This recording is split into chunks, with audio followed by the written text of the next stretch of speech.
Audio Jungle.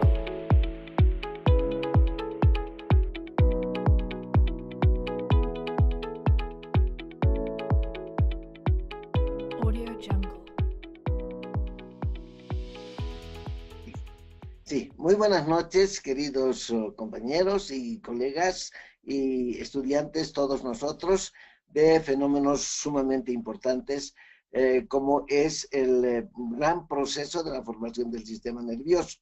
Solamente decirles al empezar que hay grandes desafíos en este momento y la próxima semana tendremos la oportunidad de considerar algunos de los grandes descubrimientos que se están haciendo en este momento sobre la manera de conectarse de las neuronas y estructurar las estructuras tan fantásticas que tenemos.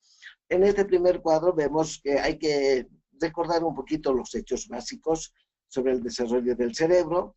Sabemos que este proceso se lleva a cabo a lo largo de 5 fases bien definidas: la inducción de la placa neural, la proliferación de las células nerviosas, lo que vamos a ver con un poquito más de énfasis hoy, la migración y el agrupamiento.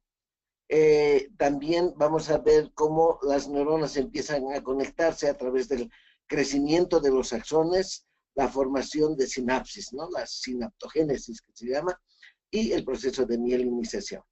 Además de eso, vamos a ver algo muy importante, que es la muerte neuronal y las nuevas disposiciones sinápticas, teniendo en cuenta que durante el proceso de la formación hay algunos momentos en los que la apoptosis, que es una muerte programada de células, tienen lugar en este proceso. Decimos que durante las 3 primeras semanas de gestación, el ectodermo del embrión humano forma una franja engrosada llamada placa neuronal. Este tubo se flexiona a medida que crece, formando los hemisferios cerebrales en forma de una media luna en la cabeza, el cerebelo, el puente, el tronco encefálico hacia la parte posterior. Entonces, podemos decir que el sistema nervioso se forma a partir de la placa neural del ectodermo. Es una respuesta a la estimulación que ejerce la notocorda, admirable participación, y el mesodermo paraaxial. Ese mesodermo que va a formar la parte somítica. Estos originan 2 elementos embrionarios: el tubo neural, que da origen al encéfalo y la médula espinal, y la cresta neural, que da origen al sistema nervioso periférico y al sistema nervioso autónomo. Aquí tenemos un cuadro muy interesante que vale la pena considerarlo, porque nos da una mirada de conjunto de 3 estadios sumamente importantes de nuestra vida, ¿no? Hay que recordar que de alguna manera David en sus salmos dice: maravillosamente fui formado. Y la palabra maravilloso significa que es algo que no es natural, que está más allá de la imaginación natural pura. Entonces aquí tenemos el desarrollo embrionario, tenemos el desarrollo fetal y finalmente el postnatal. En el desarrollo embrionario, segunda semana, nosotros vemos la inducción dorsal y hemos visto ya y hemos respondido sobre esto, la neurulación primaria, tercera, cuarta semana, y la neurulación secundaria, cuarta, séptima semana. Además tenemos la inducción ventral, que es sumamente importante, entre la quinta y sexta semana. Ahí el embrión se convierte en feto. Ya estamos nosotros en el tercer mes de la gestación y tenemos una proliferación neuronal, tercera, cuarta semana, la migración. No solamente hay una proliferación, hay también una migración, y acompañando el proceso postnatal tenemos la organización y finalmente la mielinización. El proceso de la migración neuronal, la forma, cómo se forman las estructuras del sistema nervioso central y periférico. Entonces tenemos una presentación pre y postnatal. En todos los siguientes cuadros vamos a ver en la parte inferior de la pantalla, ustedes pueden ver una dirección. Esa dirección es la de quien ha establecido esto y ha puesto esto en internet, y hay muchas posibilidades más de enlaces, de manera que ustedes pueden aprovechar y poder ver mucho más de lo que vamos a exponer. Aquí tenemos francamente presentados el periodo pre y postnatal. El desarrollo temprano, independiente de actividad, considera la proliferación, la diferenciación, la migración, la formación de las vías y la sinaptogénesis, es decir, la manera como las neuronas van conectándose unas con otras. Este es el momento para decirles que hay toda una teoría ahora que se llama la teoría del conectoma, que está propuesta por el profesor Sebastián Seung, que él está dando una importancia muy grande a esta red neuronal que se forma a partir de la sinaptogénesis. En el periodo postnatal y el desarrollo tardío, dependiente de la actividad, de la estimulación, tenemos el modelado de los circuitos neuronales. Aquí vemos una cosa interesante, las células tronco, que están dibujadas en el surco neural profundo todavía que vemos nosotros, con las crestas neurales, y tenemos esta parte inferior del conducto neural, donde están las células del piso muy próximas a la notocorda. Y nosotros vemos cómo se van a cerrar por los extremos que están mirando hacia el extremo pial, que el extremo pial está en la parte superior, donde están las crestas neurales. Una vez que se completa ese proceso, entonces tenemos en la imagen inferior, tenemos el neuroectodermo que ya se ha independizado prácticamente del surco y del tubo neural. Tenemos la formación de las crestas neurales y tenemos una cavidad ventricular.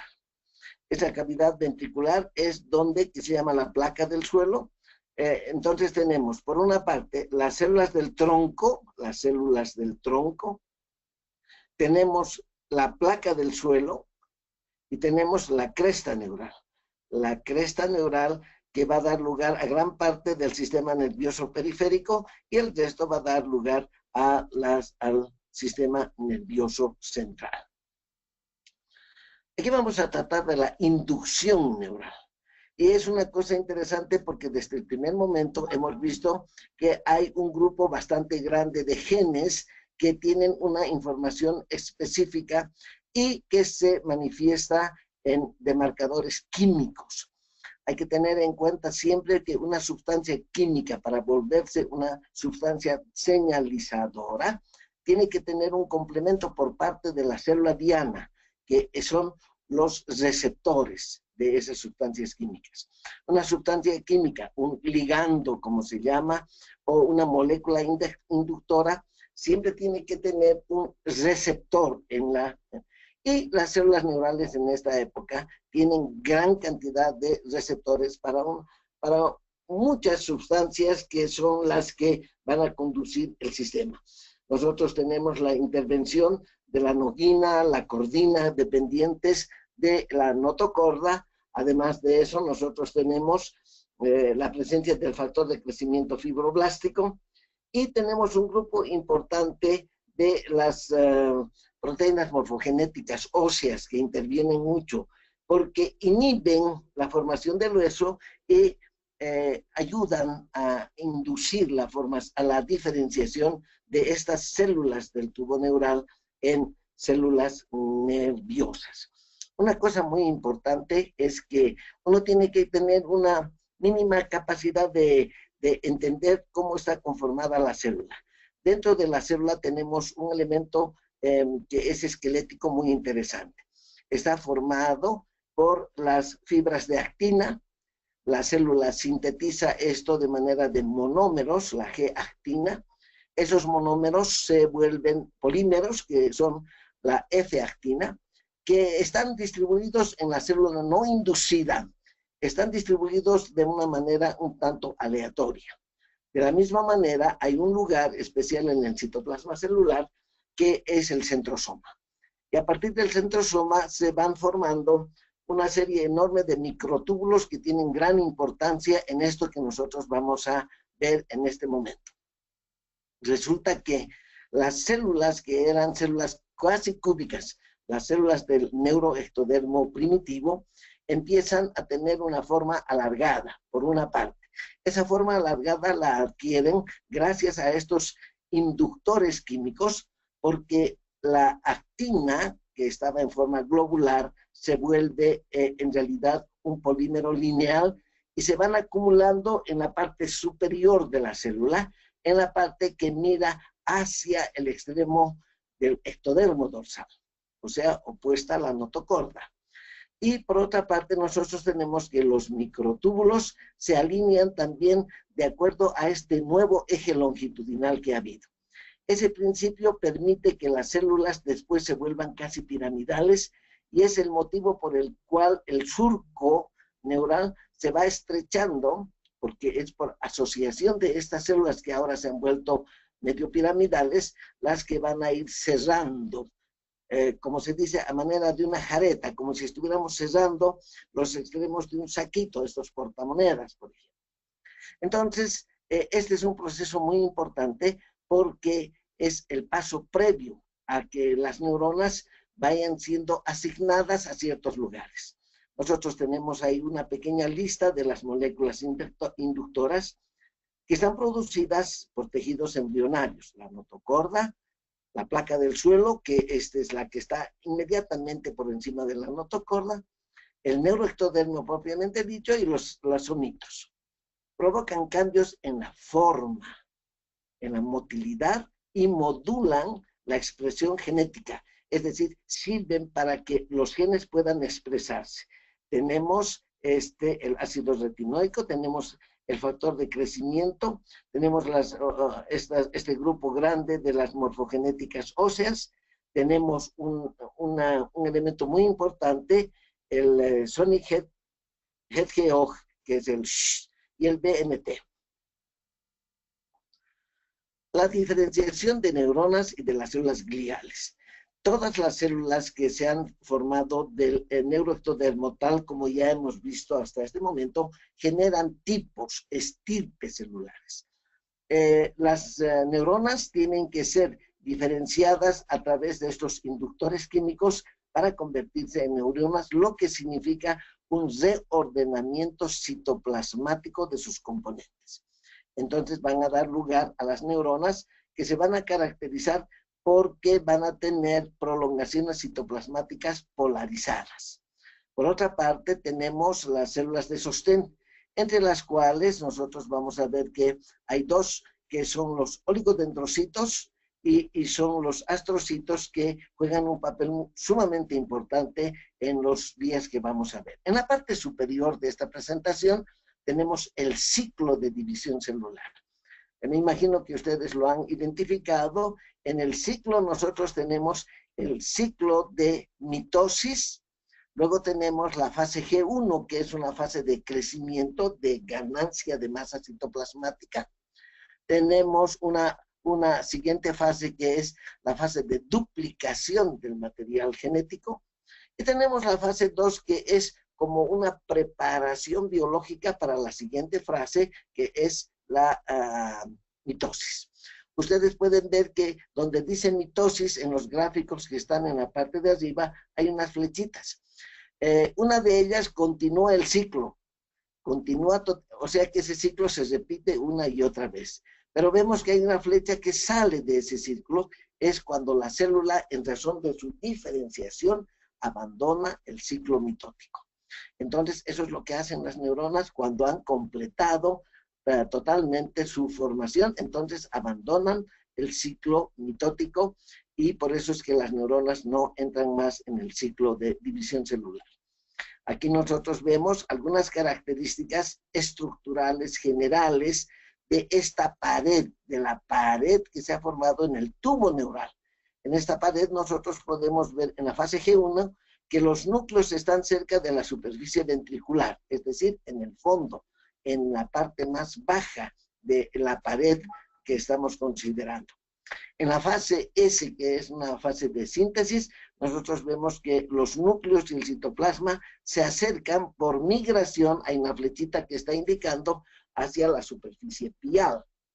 Pero lo interesante es lo que ocurre en la fase G2.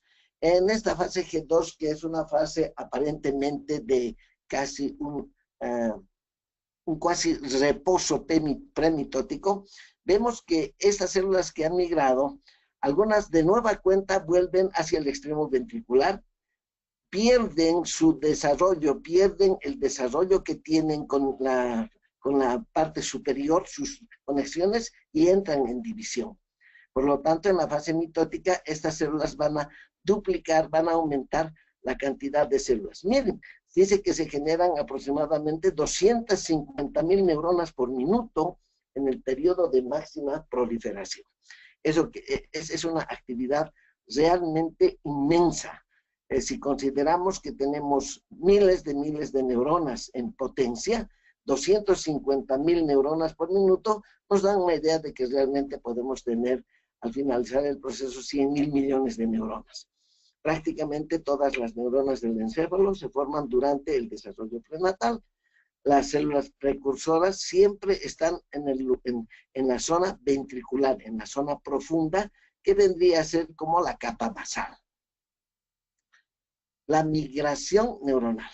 Aquí en la imagen que ustedes tienen nos muestra cómo la célula tiene que migrar, y aquí tenemos un hecho bien interesante. Las células que van a formar el sistema nervioso central evidentemente tienen que hacer un cierto camino para llegar al punto donde han sido asignadas.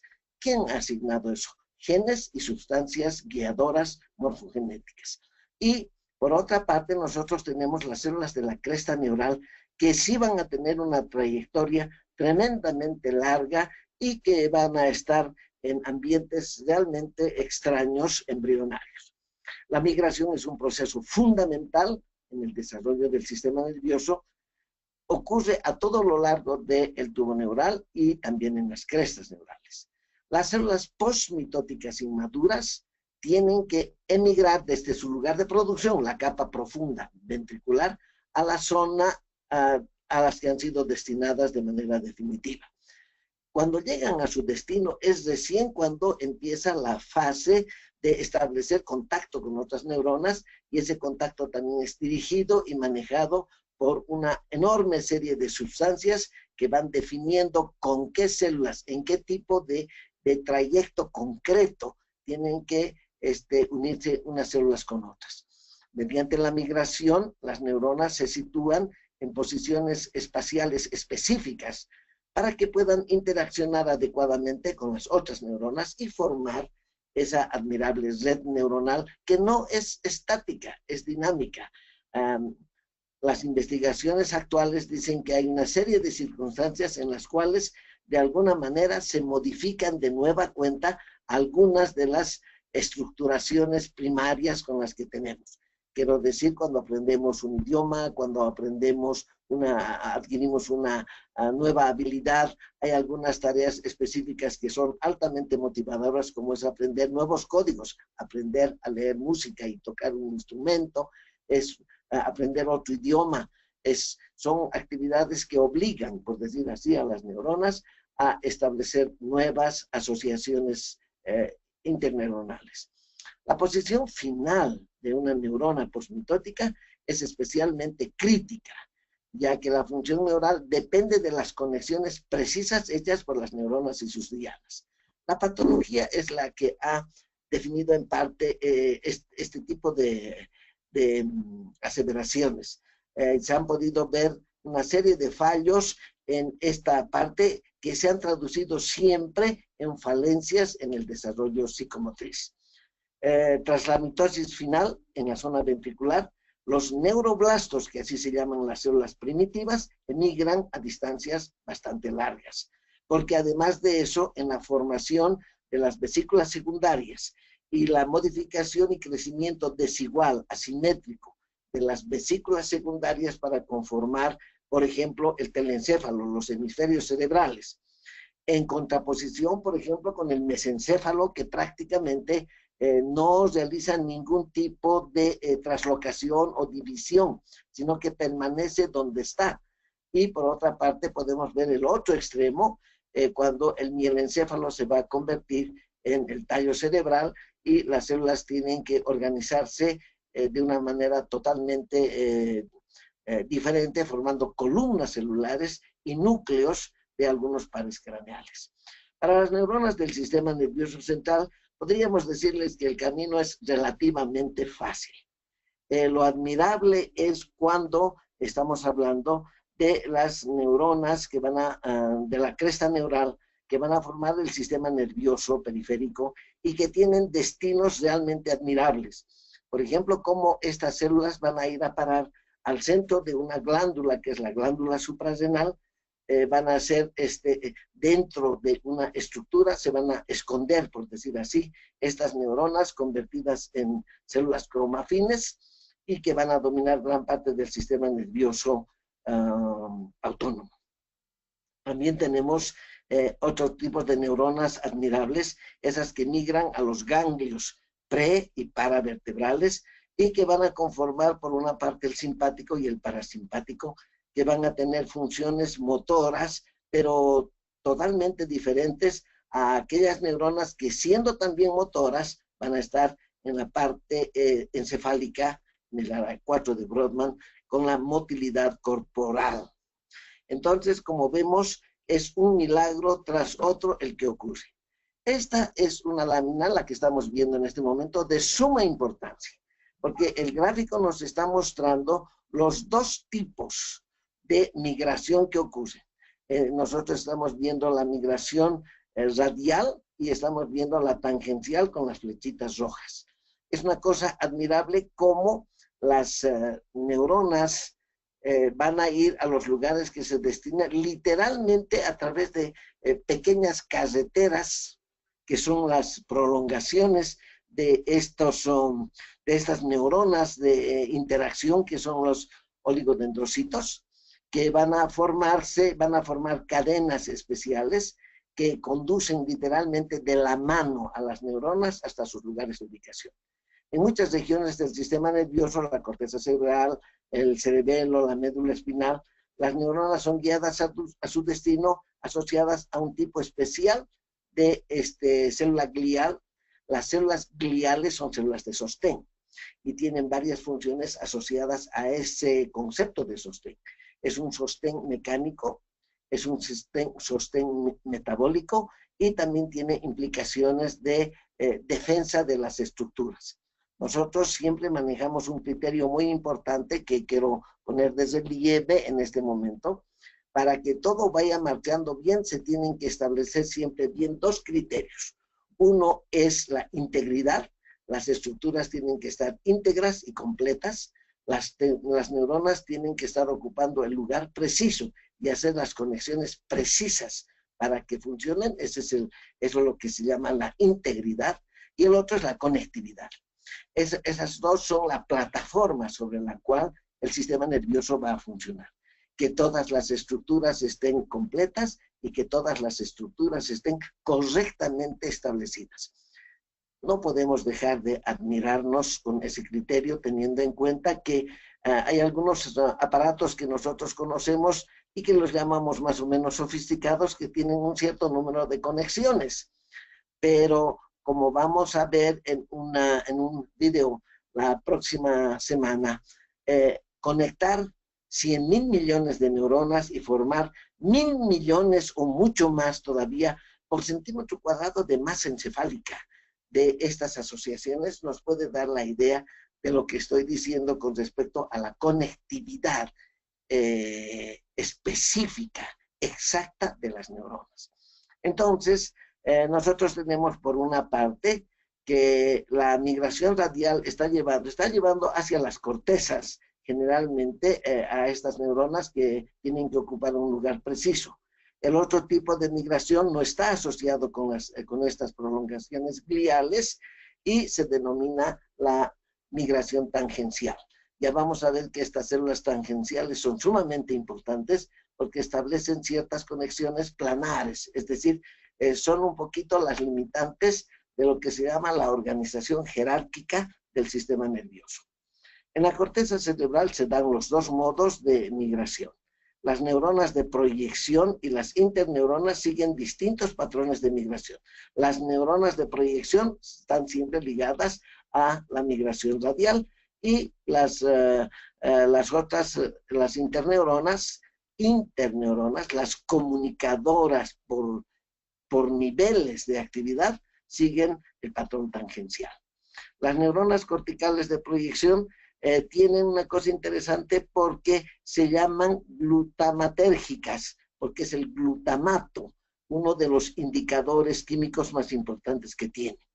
La mayoría de las interneuronas corticales son GABAérgicas. Es sumamente importante porque es el ácido gamma hidroxibutírico el que va a determinar, va a marcar el tipo de asociaciones que van a hacer. Entonces tenemos diferentes tipos de interneuronas GABA dependientes, GABAérgicas, que provienen de distintas subdivisiones de esta estructura subcortical que estamos viendo, que es el subpáleo. Miren esto, qué interesante. Nosotros tenemos en la figura del extremo superior izquierdo el tubo neural, tenemos la cavidad ventricular, esa cavidad ventricular que al principio no es otra cosa que el vacío que se forma en el tubo. El tubo no es macizo, el tubo tiene que tener un espacio interior, porque si fuera macizo ya no sería tubo, sería un prisma. Entonces, ese tubo va a dar lugar a todo el sistema ventricular. Y las células de proyección van a conservar esa idea epitelial que nosotros teníamos, y son las células ependimarias, que son sumamente importantes también. Estamos viendo un corte de la corteza, y nosotros estamos viendo las células gliales y cómo las neuronas están trepando literalmente por esas células. En el gráfico ampliado en color verde vemos lindamente representada una neurona que está ascendiendo, siguiendo un camino exacto que le está marcando una prolongación glial. Mucho más al lado tenemos una microfotografía. Lo que hemos visto hasta este momento antes del gráfico en blanco y negro es una representación artística, es un dibujo, pero lo que estamos viendo en el extremo derecho es una microfotografía. Entonces vemos que la migración de las células ocurre en íntimo contacto con las prolongaciones radiales de la glía. La migración radial es el principal mecanismo de translocación de las células a la corteza cerebral. Debemos decir que este mecanismo en general es perfecto, en general es exacto, pero actualmente se están descubriendo algunas enfermedades en las que probablemente el problema haya sido un fallo en este mecanismo, en el mecanismo de migración. Uno de esos ejemplos que está en este momento debatiendo los científicos es que en el autismo, aparentemente el autismo sabemos que es una situación especial de conducta del cerebro, y aparentemente en el autismo lo que falla es algunos lugares de migración de las células. También hay la parte positiva. En las teorías que hablan de la plasticidad neuronal, la capacidad de ciertas neuronas de sustituir a neuronas perdidas, está ligada también a la capacidad de migración de algunos grupos de neuronas hipoactivadas a zonas que deben ser activadas para asumir nuevas funciones. La manera como se está haciendo en este momento para activar esas neuronas es toda una aventura de la ciencia, porque están hablando de que en un futuro próximo se podría, utilizando estas sustancias y estas estructuras trazadoras, poder disminuir el impacto de algunos graves problemas que tenemos, por ejemplo, ciertas epilepsias idiopáticas, ciertos trastornos que presentan los niños a pequeña edad en su trastorno del desarrollo psicomotriz. Ustedes van a tener seguramente muchas exposiciones al respecto, pero nunca debemos olvidarnos que en realidad la motricidad está ligada, en lo que se refiere al concepto de psicomotricidad, a estadios psicológicos y mentales. Por lo tanto, no es solamente un desarrollo mecánico motriz, sino que al mismo tiempo se van desarrollando algunas otras funciones importantes. Aquí, para que las células puedan hacer eso, nos está diciendo que hay moléculas de adhesión celular. Hay muchas en nuestro cuerpo. Nosotros tenemos muchas glucoproteínas que cumplen ese tipo de función. Hay unas que dependen del calcio y hay otras que no dependen del calcio, como las caderinas, por ejemplo, que son sumamente importantes, las integrinas, que también configuran estructuras especiales en las membranas celulares en general y en las neuronas en particular. Las moléculas de señalizadoras, como dice, siempre están presentes en las células acompañadas de los respectivos receptores que tienen que tener. Determinan la unión de la neurona con la glía, su desplazamiento, su separación de esta glía, no están ahí, para conformar lo que hacen las neuronas. Hemos estudiado que las neuronas forman tres tipos de formaciones básicos. Las cortezas, tenemos solamente dos, la corteza cerebral y la corteza cerebelosa. Los núcleos subcorticales, que son sumamente importantes, que son agrupaciones de neuronas que tienen sus funciones afines. Eso en el sistema nervioso central. Exactamente lo mismo en el sistema nervioso periférico, se llaman ganglios. Y nosotros tenemos que algunos ganglios son visibles, son los ganglios que están asociados al simpático y al parasimpático. Pero tenemos algunos microganglios invisibles, o sea, conjuntos de neuronas efectoras de funciones que están en la intimidad de las vísceras huecas. Entonces, es muy importante cómo todo este inmenso número de neuronas tiene que tener una ubicación perfecta, exacta y una relación con otras células neurológicas y o algunas otras células como las musculares que no son estrictamente células nerviosas, sino que dependen inclusive de otro tejido, en este caso del mesodermo. La posición de las neuronas de proyección en las distintas capas de la corteza depende del momento de su generación. ¿Qué quiere decir eso? Las neuronas localizadas en las capas más profundas de la corteza. Desde Santiago Ramón y Cajal, nosotros sabemos que hay 11 capas celulares. Entonces, las capas más profundas, que generalmente se llaman las capas granulosas, esas son las que se generan primero. Y finalmente, las que están más en la parte superior, muy fuertemente asociadas con las neuronas interrelacionales, son las que se generan en último momento, por decir así. Son posteriores a las primarias. Aquí tenemos una cosa interesante. En el gráfico superior izquierdo tenemos lo que ya hemos visto, visto que es las crestas neurales, el tubo neural, las neuronas que están en la parte basal, yuxtacordal, que van a dar lugar a una serie enorme de diferenciaciones neuronales. Cuando hablamos de diferenciación celular, quiero que quede bien claro que es una alteración de la forma y de la estructura interna, pero además de eso, es una acomodación de la membrana citoplasmática. La membrana citoplasmática es uno de los indicadores más grandes de lo que se llama la diferenciación celular. En la figura esquemática del lado derecho podemos ver que a partir de una célula progenitora tenemos una serie de estirpes celulares que tienen formas diferentes y tienen prolongaciones diferentes.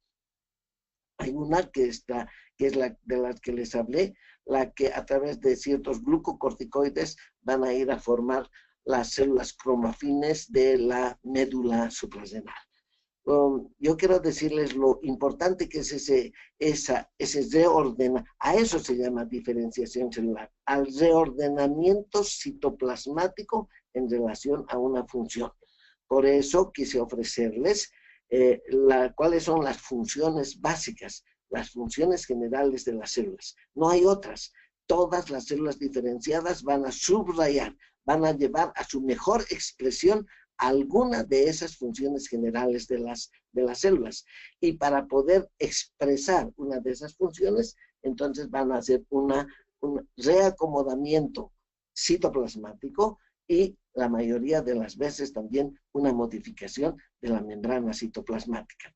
Hablando de la membrana citoplasmática, no hay célula en nuestro organismo que tenga la cantidad de membrana citoplasmática que tiene la más humilde de las neuronas. Gracias a las prolongaciones citoplasmáticas, la membrana citoplasmática de las neuronas es absurdamente grande. Vamos a poner un ejemplo para poder ver eso. En cualquier célula, su membrana citoplasmática prácticamente envuelve la cantidad de masa citoplasmática que tiene esa célula. En la neurona, vamos a poner una neurona motora que está en el asta anterior de la médula.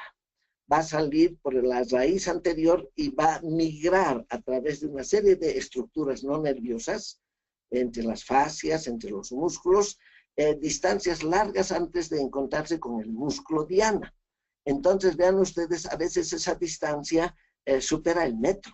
Es 1 metro y algo más de citoplasma neurológico. Si tenemos en cuenta que cada milímetro de ese citoplasma está forrado en su integridad por membrana citoplasmática, vemos que para la masa de la célula, en este caso de la neurona, su membrana es absurdamente grande.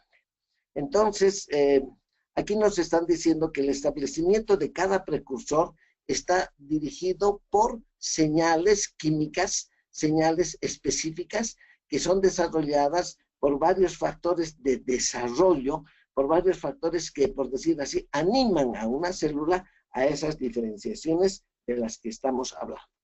Aquí tenemos un cuadro muy interesante. En la esquina superior derecha está lo que les he dicho. En rojo está la G-actina, la actina globular, que esa es la actina que sintetiza la célula como un monómero. Ese monómero se organiza y forma unos polímeros, y la actina tiene una propiedad muy interesante, que es la contractilidad. La actina se contrae, tiene la capacidad de contraerse. Por otra parte, para la parte estructural, en verde nosotros estamos viendo que los microtúbulos también hacen lo suyo, van organizándose de tal manera que formen el esqueleto de estas prolongaciones, especialmente del axón. Es una cosa... Disculpe que lo interrumpa. Tal vez pueda usar el cursor para señalar exactamente el lugar. Así cierto, cierto. ¿Está bien así el cursor? Sí, perfecto. Ya, bueno, entonces, gracias. Pensé que no lo veía. Mire, aquí nosotros tenemos la actina globular. Se polimeriza y esa polimerización se organiza y forma los filamentos de actina. Los filamentos de actina son el primer esqueleto que tiene la célula. El esqueleto interno de la célula está formada por las fibras de actina y a partir del centrosoma, en verde, aquí nosotros estamos viendo los microtúbulos. Los microtúbulos tienen un funcionamiento admirable. En este momento lo que estamos viendo es el crecimiento y la producción de una prolongación axonal. Y aquí nos dice que hay lugares químicamente establecidos que son lugares atractivos y hay lugares que son lugares repulsivos, es decir que la célula tiene que encontrarse de manera matemática con otra célula que está claramente establecida al principio, una especie de fatalismo de atracción que está producido por estos factores quimiotácticos. Esta es una microfotografía donde nosotros estamos viendo los lameloblastos, es decir, esas primeras prolongaciones que van a, aquí tenemos una imagen muy interesante que con las modernas técnicas por imagen, esta imagen de acá nos la está mostrando con las nuevas, estas son las técnicas que están utilizando en este momento investigadores como Sebastián Seón para mostrarnos cómo hacen las neuronas para interconectarse. Vean ustedes, aquí nosotros tenemos 25 micrómetros por cada uno de estos segmentos, a pesar de que las cantidades son, las longitudes son extremadamente pequeñas, los fenómenos son extremadamente grandes. Entonces, las estructuras especializadas se están localizando en el extremo del axón, buscando a través de estos atractivos químicos el lugar donde tienen que ser direccionados para encontrarse con otro axón que está haciendo lo mismo. vuelvo a repetir, a pesar de que aquí lo increíble es lo normal, lo maravilloso, lo asombroso, lo pasmoso es lo que está ocurriendo en cada momento.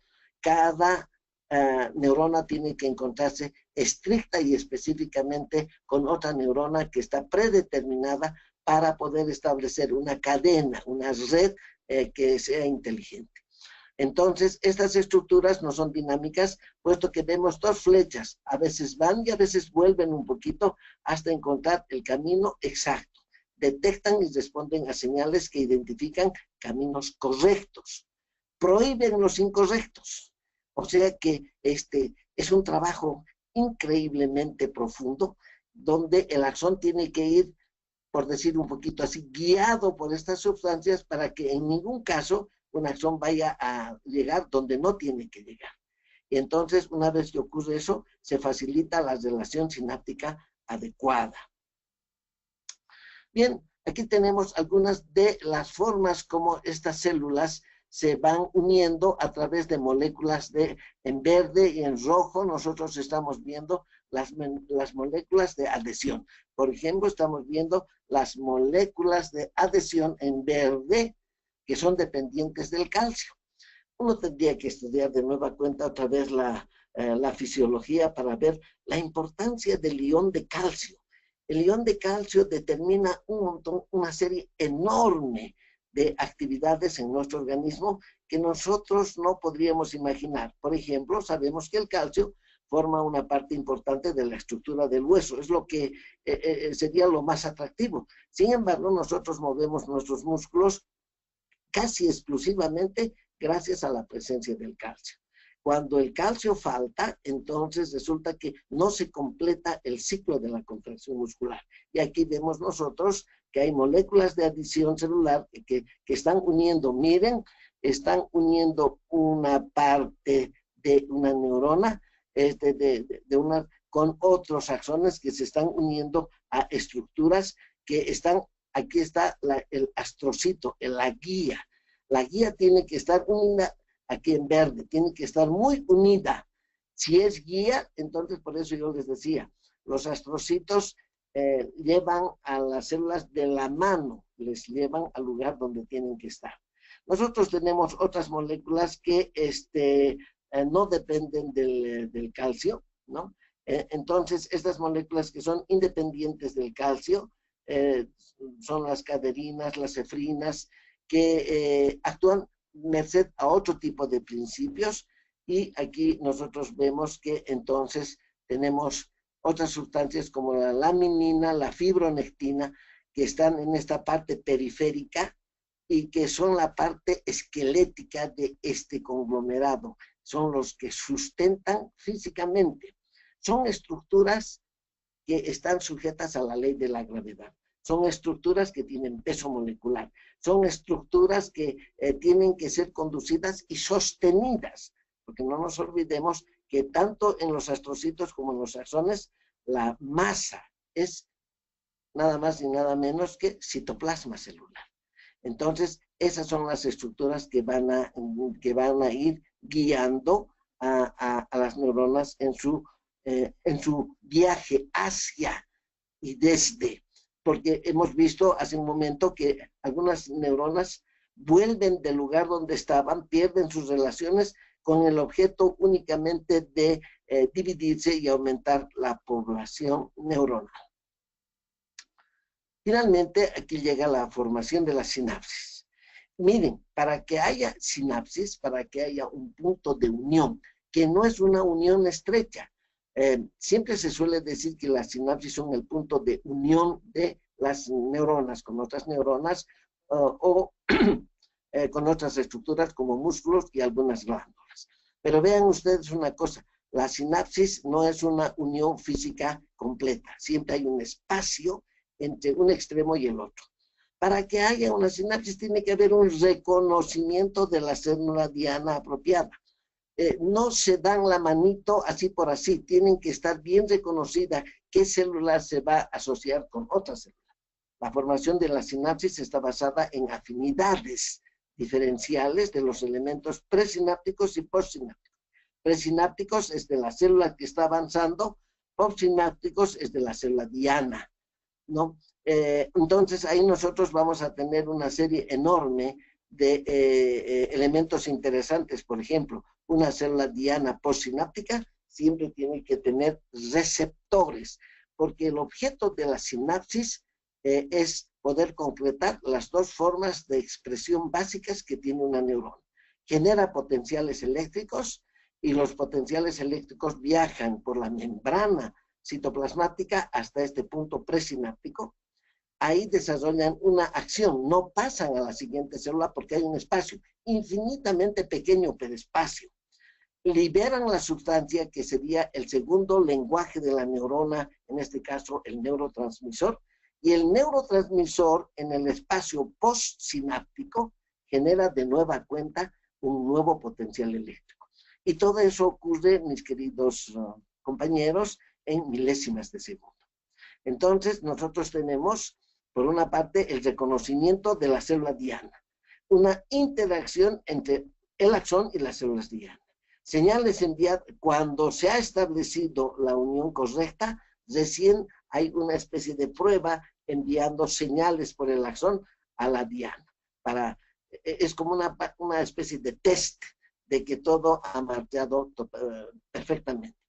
Tenemos síntesis y localización específica de los componentes estructurales de la sinapsis. Esos componentes estructurales corresponden un poco a los componentes citoplasmáticos. Nosotros tenemos vesículas, tenemos bomba de sodio, bomba de calcio, tenemos una bomba de calcio en los extremos de la sinapsis. Y tenemos también estas moléculas que se van a acercar a la superficie gracias a estas acciones del calcio y de los potenciales para liberar su producto. Inician la señalización y esa señalización es interesante porque tiene que ver con la supervivencia.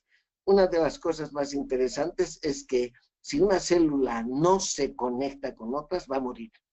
No puede vivir.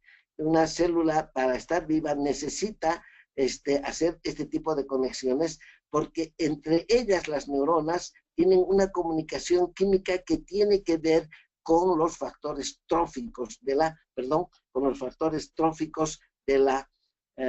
neurona. Entonces aquí vemos, estoy jugando porque ni sé por qué lo estoy haciendo, perdón. Aquí tenemos supervivencia neuronal y ajuste de conexiones. Ustedes ven que en la tecnología los que hacen circuitos electrónicos tienen que constantemente verificar que las conexiones que están realizando mediante un multitester, por ejemplo, tienen que ver que las conexiones que están realizando tengan solución, no tengan solución de continuidad, estén bien establecidas, y por otra parte que no haya pérdidas o que haya ganancia de los potenciales eléctricos iniciales. Aquí pasa lo mismo. Una vez que los contactos sinápticos se han establecido, las neuronas se vuelven dependientes de sus dianas para supervivencia y diferenciación. La diferenciación está en que no todas las neuronas hacen lo mismo. Vamos a poner un ejemplo para ilustrar. Las neuronas que están en, por ejemplo, el sistema extrapiramidal, los que van a controlar la idoneidad de la parte motora, utilizan un neurotransmisor específico. Ese neurotransmisor no es utilizado por células, por ejemplo, de la corteza cerebral. Entonces, la dopamina va a ser el medio químico que van a tener para diferenciación. Los tejidos diana, o sea, a donde llegan los axones o las dendritas, aquí hablan mucho de los axones, pero hay que tener en cuenta una cosa, que además que está absolutamente probado. Toda célula nerviosa establece los siguientes tipos de acción que los hemos descrito y ustedes seguramente lo han leído. Dendritas con dendritas, dendritas con axones, dendritas con cuerpos neuronales. Entonces, axones con axones, axones con cuerpos neuronales. Entonces se llaman asociaciones dendrodendríticas, dendrosomáticas, dendroaxónicas, axoaxónicas y axosomáticas. Esas serían las disposiciones de estas células dianas. Luego las neuronas dependen de la disponibilidad de estos factores tróficos para supervivencia. Son indicadores metabólicos. que permiten que las proteínas de transporte de la membrana admitan para el soma sustancias que le son absolutamente necesarias para el mantenimiento de su vida y de sus propiedades. La persistencia del número de conexiones es absolutamente importante, pero es más, los axones, por decirlo así, son las conexiones serias, casi inamovibles, ¿no es verdad? Pero son bastante estáticas. En cambio, las dendritas no. Las dendritas tienen mucho dinamismo en establecer nuevas conexiones y gracias a Dios que existe eso, porque nosotros podemos establecer nuevas rutas, nuevos paths, nuevos caminos cuando hacemos actividades especiales. Los tejidos diana sintetizan factores tróficos, ya lo hemos dicho, en cantidades limitadas.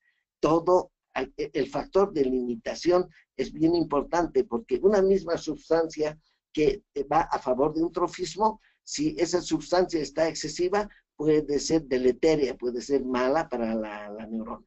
Entonces, una cosa interesante, cantidades limitadas, es una frase que expresa todo un misterio de la conducta de estas neuronas. Miren aquí, el ajuste de las poblaciones neuronales.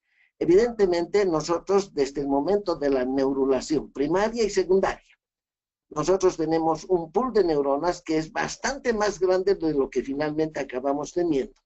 Y que hay un ajuste entre las conexiones neuronales y los órganos a los que están destinados. Aquí hay una experiencia muy interesante. Nosotros vemos en un embrión que se le ha quitado experimentalmente uno de los miembros inferiores, futuro miembro inferior. Aquí estamos viendo nosotros, ha habido una ablación.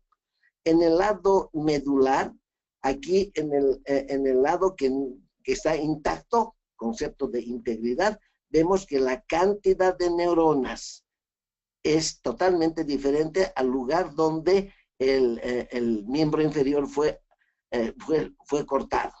Aquí vemos que casi hay ausencia de las células. Hay un ajuste de la población porque este órgano ya no existe y no se necesitan estas neuronas. Aquí están los dos extremos inferiores intactos, pero experimentalmente se ha añadido un extremo más, quirúrgicamente se ha añadido a este embrión una extremidad más.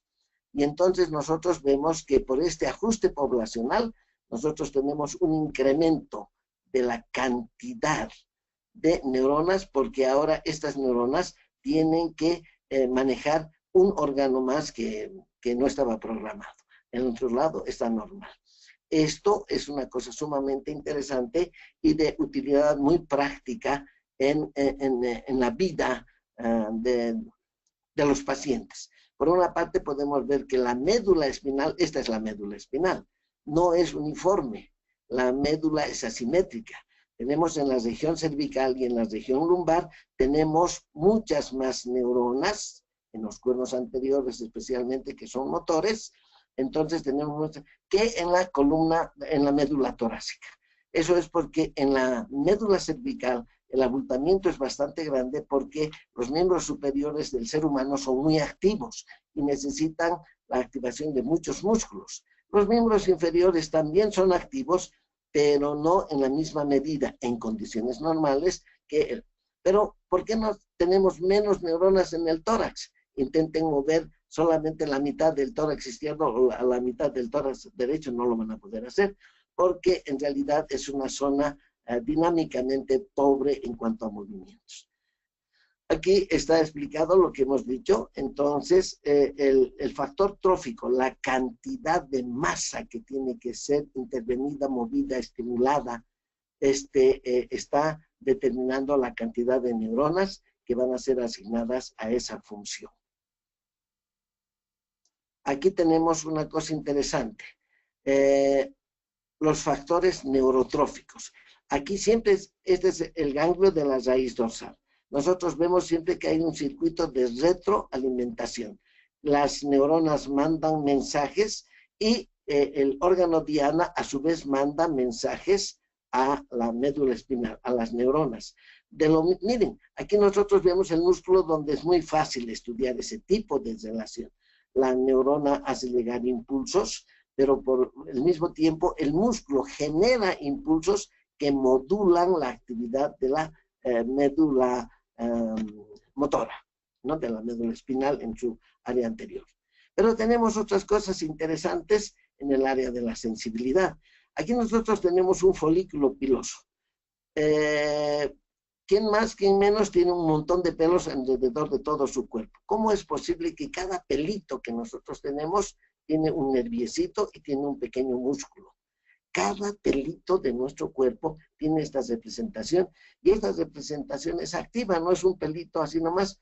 Acuérdense de esa frase que dice, se me han parado mis pelos. Evidentemente es porque hay una actividad muscular ligada a cada uno de estos cabellitos. Aquí nosotros tenemos terminaciones libres y aquí tenemos terminaciones sensitivas que son encapsuladas. Por una parte, llevan información a la neurona. Las terminaciones periféricas siempre son centrípetas, llevan la información hacia la médula y de la médula van a volver respuestas de tipo motor. O sea, es un todo que está funcionando siempre con un circuito de ida y otro de vuelta, lo cual significa una retroalimentación continua bilateral en ambos sentidos. Bueno, espero que les haya gustado. Hemos llegado al final de nuestra presentación.